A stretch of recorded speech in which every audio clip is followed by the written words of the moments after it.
Hello friends, welcome to your very own favourite education channel dears. तो आज हम क्या पढ़ने वाले हैं? आज हम क्लास 10th इंग्लिश की लास्ट से second poem that is the tale of Custard the dragon को पढ़ने वाले हैं। अब ये पोम किसने लिखी है? ये पोम लिखी है ऑगडन नैश ने। तो चलिए शुरू करते हैं। अब ये जो पोम है, ये पोम एक तरीके की बैलेड है। अब बैलेड क्या होता है? बैलेड होता है एक ऐसी पोम जो कि एक पोम भी हो लेकिन एक कहानी भी हो। यानी आप किसी कहानी को आप एक पोएम की फॉर्म में रिप्रेजेंट अगर कर रहे हो तो आप उसको बैलेड बोलते हो। और जनरली लोकल एरियाज में या लोकल फोक टेल्स में इस तरीके की बैलेड को जनरली सुनाया जाता है बड़ों के द्वारा अपने बच्चों को। तो ये आप बोल सकते हो किड टेल्स में से एक स्टोरी होती है। तो बैलेड एक ऐसी पोम होती है जो कि एक तरीके की स्टोरी भी होती है और एक तरीके की फोक टेल भी होती है। इस पोम का नाम है the tale of Custard the dragon. यहाँ पे बताया भी जा रहा है कि ये किसकी कहानी है? ये कस्टार्ड की कहानी है। और कस्टार्ड किसका नाम है? एक ड्रैगन का नाम है। तो एक ड्रैगन है जिसका नाम यहाँ पे कस्टार्ड है। तो इस कहानी में एक लड़की है जिसका नाम बेलिंडा है। उसके पास बहुत सारे पेट जानवर हैं, जिसमें से एक चूहा भी है, एक बिल्ली भी है, एक कुत्ता भी है और उसका एक ये ड्रैगन है जिसका नाम कस्टार्ड है। तो चलिए इसको स्टार्ट करते हैं। पहले स्टेंजा में ये बता रहे हैं कि जो बेलिंडा है वो कहाँ पे रहती है। तो बेलिंडा एक छोटे से सफेद रंग के घर में रहती है और उसके पास काले रंग की एक छोटी सी किटन है। किटन का मतलब होता है बिल्ली का बच्चा। तो उसके पास छोटी सी एक बिल्ली है, किटन है। एक ग्रे कलर का छोटा सा चूहा भी है उसके पास, यानी माउस है। और पीले रंग का एक छोटा सा कुत्ता भी है। अब उसके पास ना एक छोटा सा रेड कलर का वैगन भी है। वैगन होता है एक तरीके का कार्ट, यानी कि जैसे बग्गी होती है ना, ऐसी एक कार टाइप होता है, वाहन होता है एक वैगन। तो उसके पास रेड कलर का एक छोटा सा वैगन है और उसका एक छोटा सा रियलियो ट्रिलियो लिटिल पेट है जिसका नाम है कस्टार्ड, जो कि एक ड्रैगन है। अब यहाँ पे जो रियली ट्रूली के लिए जो वर्ड इस्तेमाल हुआ है वो रियलियो ट्रिलियो इस्तेमाल हुआ है। तो जब भी पोयम में जब पोएट अपने अनुसार शब्दों को मॉडिफाई कर देता है, किस लिए मॉडिफाई करता है? ताकि वो अलग दिखे, मजेदार दिखे। तो ऐसी पोएम में जो पोएटिक डिवाइसेस यूज होती है वो होती है लाइसेंस वाली पोएटिक डिवाइसेस। तो यहाँ पे पोएटिक लाइसेंस नाम की एक पोएटिक डिवाइसेस होती है जो पोएट यूज कर रहे हैं। ऐसे आपने देखा होगा how to tell wild animal में पोएट ने ऐसे वर्ड्स इस्तेमाल किए गए थे। वहां पे भी कुछ शब्दों को मॉडिफाई कर दिया गया था। तो ये इसलिए किया जाता है ताकि जब रीडर पढ़ रहा है पोम को तो वो थोड़ा सा इफेक्टिव लगे। अब सेकंड स्टैंजा में क्या हो रहा है? यहाँ पे राइटर उन सब के नाम बता रहा है। तो जो हमारे पास यहाँ पे किटन है उसका नाम है इंक। जो हमारे पास यहाँ पे चूहा है उसका नाम है ब्लिंक। और जो डॉग है उसका नाम है मस्टार्ड। मस्टार्ड क्यों है उसका नाम? क्योंकि वो पीले रंग का है। और मस्टर्ड यानी कि सरसों भी कैसे रंग की होती है? पीले रंग की होती है। उसके फ्लावर पीले रंग के होते हैं। और जो उसका ड्रैगन है उसका नाम है कस्टार्ड। अब यहाँ पे ये बताया जा रहा है कि पोएट के द्वारा कि जो कस्टार्ड है ये बहुत ज्यादा डरपोक है। अब नेक्स्ट स्टैंजा में कस्टार्ड के बारे में बताया जा रहा है कि कस्टार्ड वैसे तो डरपोक है, लेकिन कस्टर्ड जैसे ड्रैगन होते हैं ऐसे उसमें सारी कैरेक्टरिस्टिक्स हैं कि उसके पास नुकीले दांत हैं और उसकी जो टॉप बॉडी है उसके ऊपर स्केल्स हैं। जैसे आपने देखे होंगे ड्रैगन ऐसा होता है तो उसके ऊपर ऐसे कांटे कांटे से लगे हुए होते हैं। तो इस तरीके की स्केल्स भी उसके ऊपर हैं। और जैसे ड्रैगन क्या करते हैं, मुंह में से आग निकालते हैं, तो ऐसे ही उसके पास है जो उसका नोज है वो एक तरीके से चिमनी का काम करता है और उसके मुंह में से आग निकलती है। फिर वो बता रहे हैं कि जो उसके टोज हैं वो ऐसे हैं जैसे होते हैं ना, खुरपी होती है जिससे मिट्टी को डग किया जाता है। तो बिल्कुल डैगर्स की तरह है उसके हम बोल सकते हैं टोज, जो कि बिल्कुल नुकीले हैं और एक बार से किसी की भी जान ले सकते हैं। अब यहाँ पे बताया जा रहा है कि वो जितने भी यहाँ पे कैरेक्टर्स हैं वो कितने कैपेबल हैं, यानी कि वो कितने पावरफुल है। तो यहाँ पे बताया जा रहा है कि जो बेलिंडा है जो कि उन सब की मालकिन है वो इतनी ज्यादा बहादुर है जैसे भालू होते हैं, यानी कि जैसे बहुत सारे भालू होते हैं ना, उन सब की जो पावर है वो अकेली के अंदर है उसके अंदर। फिर वो बता रहे हैं कि जो इंक है और ब्लिंक है यानी कि जो बिल्ली है और वो जो चूहा है वो इतने ज्यादा पावरफुल हैं कि वो लॉयन यानी कि शेर से भी लड़ सकते हैं। और जो वो कुत्ता है यानी मस्टर्ड है वो इतना ज्यादा पावरफुल है कि वो टाइगर को भी एक तरीके से हरा सकता है। लेकिन जो कस्टार्ड है यानी कि जो हमारे पास यहाँ पे ड्रैगन है वो इतना ज्यादा डरपोक है कि वो अपने लिए एक सेफ केज को ढूंढ रहा है यानी पिंजरे को ढूंढ रहा है। यानी वो इतना डरपोक है कि इन सबसे लड़ना तो दूर, वो अपने आप को छिपाने की कोशिश कर रहा है किसी केज में, किसी पिंजरे में, ताकि उसे लड़ना ना पड़े क्योंकि वो बहुत डरपोक है अकॉर्डिंग टू पोएट। अब नेक्स्ट स्टैंजा में क्या बताया जा रहा है कि ये जो सारे लोग हैं यानी बेलिंडा है, इंक है, ब्लिंक है, वो मस्टार्ड है, ये लोग किस तरीके से कस्टार्ड यानी ड्रैगन की मजाक उड़ाते हैं। अब जो ब्लिंडा है ना वो उसे बहुत उस पे एक तरीके से रोस्टिंग करती है, उसकी उस पे हंसती है, उसकी मजाक उड़ाती है। और जो ये इंक, ब्लिंक और मस्टार्ड है यानी कि कुत्ता, बिल्ली और जो चूहा है, ये सब इसको क्या कहते हैं, ये इसको परसीवल बोलते हैं। अब ये परसीवल क्या है? परसीवल एक राजा था जो कि जब लड़ाई का समय हुआ था ना, युद्ध का समय हुआ था, तो ये युद्ध में से मैदान छोड़ करके भाग गया था। तो यहाँ पे इसका रेफरेंस देकर के पोएट बता रहा है कि जो इंक, ब्लिंक और मस्टार्ड है वो कस्टर्ड को परसीवल के नाम से चिढ़ाते हैं, उसको उसका मजाक उड़ाते हैं। तो यहाँ पे कौन सी पोएटिक डिवाइसेस यूज हुई है? एल्यूशन।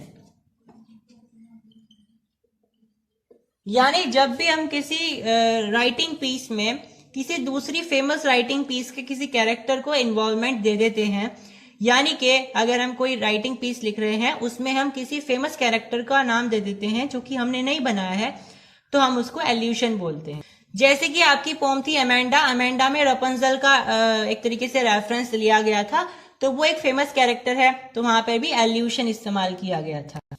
अब ये जो सारे हैं यानी कि जो ब्लिंडा है, इंक है, ब्लिंक है, मस्टर्ड है, ये सब कस्टार्ड की बहुत मजाक उड़ाते हैं और उसकी हंसते हंसते उसके ऊपर अपने वैगन में बैठ करके सैर करते हैं। मतलब कि उसकी मजाक उड़ा करके उसमें बैठ जाते हैं। किसमें बैठ जाते हैं? वैगन में बैठ जाते हैं। अब उसमें बैठ करके फिर भी वो उसकी मजाक उड़ा रहे हैं। ब्लिंडा इतना ज्यादा हंस रही है उसके ऊपर कि घर भी हिल रहा है। यहाँ पे हालांकि हाइपरबोल यूज हुई है। हाइपरबोल मतलब किसी चीज को ज्यादा बढ़ा चढ़ा दिया है। तो यहाँ पे बताया जा रहा है कि ब्लिंडा उस पर इतना ज्यादा हंस रही है कि उसने घर भी हिला दिया है। और ये बाकी के जो जानवर हैं, जो ब्लिंक है, इंक है, मस्टर्ड है, ये सब उसकी मजाक उड़ा रहे हैं और इसकी एज पूछ रहे हैं कि भाई तुम्हारी एज क्या है, क्योंकि वो बहुत बड़ा है उनमें और वो सबसे ज्यादा डरपोक है। वही जो कस्टार्ड है वो बेचारा रो रहा है कि मुझे एक नाइस सेफ केस दे दो, यानी कि सुरक्षित एक पिंजरा दे दो ताकि मैं उसमें जाकर के छिप जाऊं। फिर अचानक से उन्हें एक अजीब सी एक आवाज आती है और जो मस्टर्ड है यानी जो कुत्ता है वो भौंकता है, जो बिल्ली है वो भी चिल्लाती है म्याऊं म्याऊं की आवाज निकाल करके, और वो सबके सब इधर उधर देखने लगते हैं। फिर वो क्या देखते हैं कि विंडो से एक पायरेट निकल करके आ रहा है। पायरेट कौन होता है? एक डाकू किस्म का एक इंसान होता है, चोर होता है और डाकू होता है, उसे आप पायरेट बोल देते हो। नेक्स्ट स्टैंजा में उस पायरेट के बारे में बताया गया है कि उसके लेफ्ट हैंड में बंदूक है यानी पिस्टल है और उसके राइट हैंड में भी पिस्टल है। अब यहाँ पे बताया जा रहा है कि जो उसके दांत है उसमें से एक दांत उसका ऐसा है जैसे कैटलेस वेट होता है, जैसे कहते हैं ना सोने का दांत होता है। ये जो डाकू आते थे पुरानी फिल्मों में भी दिखाया जाता था, पुराने कार्टून शोज में, गुफाओं में रहते थे, गुफाओं के आसपास उनकी एक आंख पे पट्टी बंधी रहती है, उनके दांत एक सोने का दांत होता है। तो इस तरीके का जो उसका दांत है वो कटलेस वेट है, यानी वो दूर से एकदम से चमक रहा है उसका एक दांत। उसकी बहुत बड़ी बड़ी मूछें हैं और वो मूछें बिल्कुल काले रंग की हैं, लेकिन उसकी एक टांग वुड की है, मतलब वो अपाइज है, उसकी एक टांग लकड़ी की है, यानी उसने नकली टांग लगाई हुई है जो कि लकड़ी की टांग है। हालांकि वो अभी भी कूद फिर सकता है, लेकिन वो टांग उसकी असली टांग नहीं है, वो लकड़ी की टांग है। अब उसका ये हालत देख करके, उसकी सारी कंडीशंस, ये सारी कैरेक्टरिस्टिक्स देख करके वो सारे के सारे जो ब्लिंडा है, इंक, ब्लिंक है, ये सारे जो मस्टर्ड वगैरह हैं, ये बिल्कुल समझ जाते हैं कि ये कुछ बुरा करने आया है, इसका इरादा अच्छा नहीं है। अब ब्लिंडा जो कि बहुत पावरफुल बन रही थी अब तक, वो कह रही थी कि मेरे अंदर तो बहुत सारे भालुओं जितनी ताकत है। अब वो क्या कर रही है, वो रोने लग गई है हेल्प हेल्प करके, यानी कि मदद मदद जो है एक तरीके से चिल्ला रही है। अब जैसे कुत्ते भागते हैं ना डर के आवाज निकाल करके, ऐसे ही मस्टर्ड भी जो कि एक डॉग है वो भी ऐसी आवाज निकाल करके भाग जाता है। और इंक क्या है? इंक एक बिल्ली है, तो बिल्ली क्या करती है, वो घर के नीचे वाले हिस्से में छुप जाती है, और जो ब्लिंक है वो अपने बिल में छुप जाता है क्योंकि वो एक चूहा है। लेकिन जब ये सारे डर गए तब कौन आया है? वो कस्टर्ड आया है।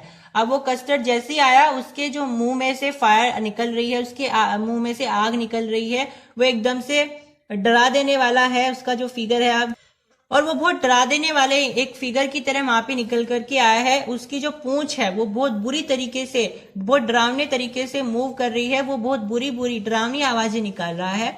और वो पायरेट के पास कैसे आता है? जैसे रोबिन कीड़े के पास आता है। रोबिन कौन होता है? रोबिन एक चिड़िया होती है जो कि कीड़े खाती है।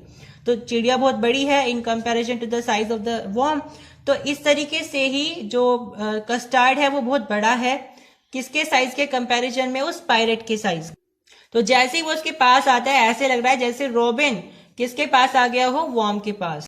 अब पायरेट जो डरता नहीं है, वो पूरे कोशिश करता है कि वो ड्रैगन को हरा दे। अब वो क्या करता है, अपनी पॉकेट में से एक फ्लैगन यानी कि एक सुराही निकालता है, उसमें से ड्रिंक कर लेता है। फिर वो 2 बुलेट लेता है और उस कस्टर्ड को, उस ड्रैगन को हिट करने की कोशिश करता है। लेकिन वो तो ड्रैगन है, इतना बड़ा है, तो उस बुलेट्स का उस पर कोई प्रभाव नहीं पड़ता है।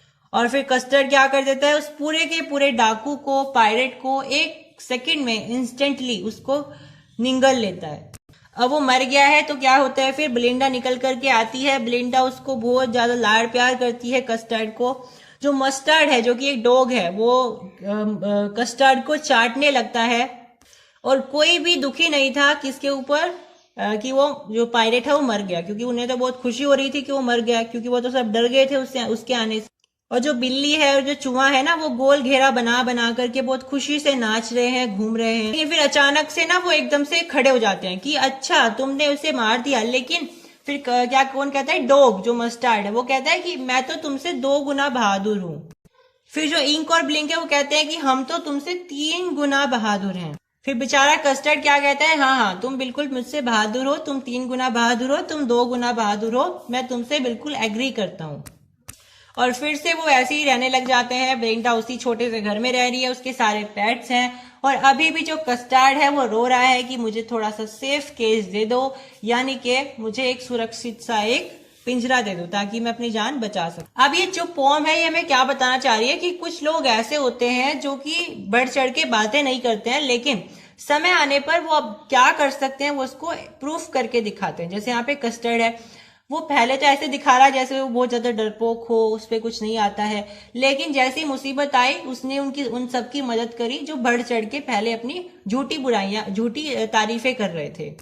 बात करें राइमिंग स्कीम की, तो इसमें राइमिंग स्कीम यूज हुई है AABB। पोएटिक डिवाइसेस पहले स्टेंजा में आई है रेपिटेशन, ऑक्सीमोरन और एनाफेरा। और रेपिटेशन तो आप जनरली नोटिस कर सकते हो। बात करें ऑक्सीमोरन की, तो ऑक्सीमोरन इस्तेमाल किया गया है पैट ड्रैगन वर्ड में, क्योंकि ड्रैगन बहुत जंगली जानवर होता है और यहाँ पे पैट वर्ड इसके लिए इस्तेमाल किया गया है। पैट मतलब पालतू, तो जंगली जानवर पालतू कैसे हो सकता है, तो ये बात कटाक्ष होगी, एक दूसरे के बिल्कुल अपोजिट है। तो यहाँ पे कौन सी पोएटिक डिवाइसेस आएगी, डेट इज ऑक्सीमोरन। एनाफेरा यहाँ पे इस्तेमाल किया गया है कौन सी लाइन में, जो कि है हमारे पास एज से लेकर के मस्टर्ड तक की जो लाइन दी गई है। उसके बाद बात करें स्टेंजा थर्ड की, तो इसमें इस्तेमाल किया गया है सिमिल। फोर्थ में सिमिल भी इस्तेमाल किया गया है, मेटाफर भी इस्तेमाल किया गया है। फिफ्थ में अलिट्रेशन है, जो कि बी वर्ड की जो बी लेटर है उसकी साउंड रिपीट हो रही है। और सिमिल वर्ड जो रिपीटेशन है, सिमिल की जो है यहाँ पे पोएटिक डिवाइस इस्तेमाल की गई है। और बात करें सिक्स्थ स्टेंजा की, तो इसमें पर्सोनिफिकेशन वर्ड इस्तेमाल हुआ है। तो पर्सोनिफिकेशन किस में इस्तेमाल हुआ है, पर्सिवल के लिए। पर्सिवल के लिए एल्यूशन भी है और पर्सनिफिकेशन भी है, क्योंकि वो एक रेफरेंस दे रहा है। उसके बाद आप बात कर सकते हो 7 स्टेंजा की, जो कि एनामोटापिया है। एनामोटापिया तब आती है जब आप किसी साउंड के बारे में डिस्क्राइब करते हो। तो यहाँ पे वीक जो साउंड है, म्यू जो साउंड है, ये सारी जो है साउंड्स डिस्क्राइब की गई है। उसके बाद 9th स्टेंजा है, उसमें